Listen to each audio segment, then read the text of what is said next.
My wife and I, we were high school sweethearts. For 10 years, everything felt perfect, like a storybook romance. But then, things started to change, subtly at first. It all began with her phone.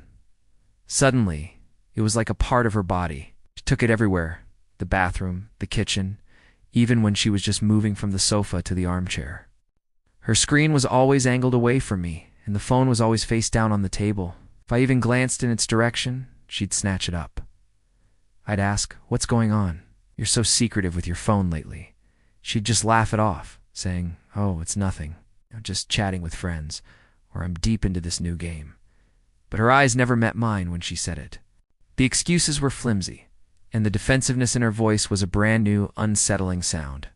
The constant phone guarding started to build a wall between us. It was a small thing, but it represented a huge crack in our trust. I tried to talk to her about it seriously. One evening I sat her down and said, "Look, this phone thing is really bothering me. It feels like you're hiding something, and it's making me feel insecure." She got angry. "You don't trust me? It's my privacy? It's my privacy." The conversation went nowhere, just a circle of my hurt and her defensiveness. I started to feel like I was going crazy, like I was the one with the problem. Was I being too jealous? Too controlling? I tried to let it go, to trust her, but that little seed of doubt had been planted, and it was growing every single day. The silence in our house became deafening, filled with unspoken questions. My gut feeling wouldn't go away. I knew something was wrong. So one night I did something I'm not proud of. She fell asleep on the couch, her phone lying on the coffee table. My heart was pounding out of my chest. I knew her password. It was our anniversary, ironically. With shaking hands, I picked it up and unlocked it. My world shattered in that instant. There they were, messages, not from one person, but multiple. Flirty texts, secret plans, pictures I was never meant to see. The conversations stretched back for months.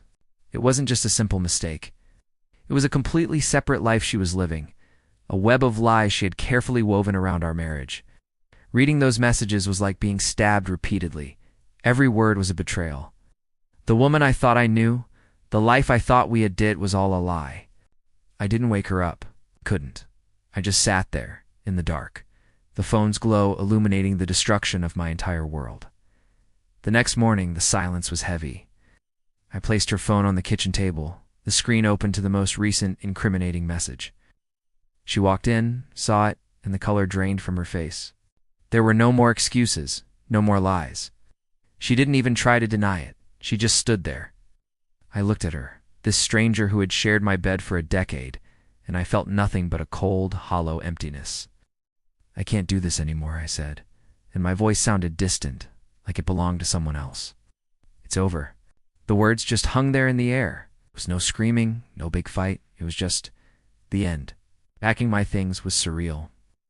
Every photo on the wall, every shared object, felt like a relic from a different life. The love I had for her had been replaced by a profound sense of loss and betrayal. It wasn't just the cheating that ended us. It was the deception, the months of her looking me in the eye and lying every single day. The phone was just the tool, but the real weapon was her dishonesty. Moving on has been the hardest thing I've ever had to do. Some days are better than others. But I'm learning to trust my gut, to rebuild myself from the ground up, and to remember that I deserve honesty and respect. Thank you for listening to my story. If you've been through something similar, know you're not alone. Don't forget to like and subscribe for more stories.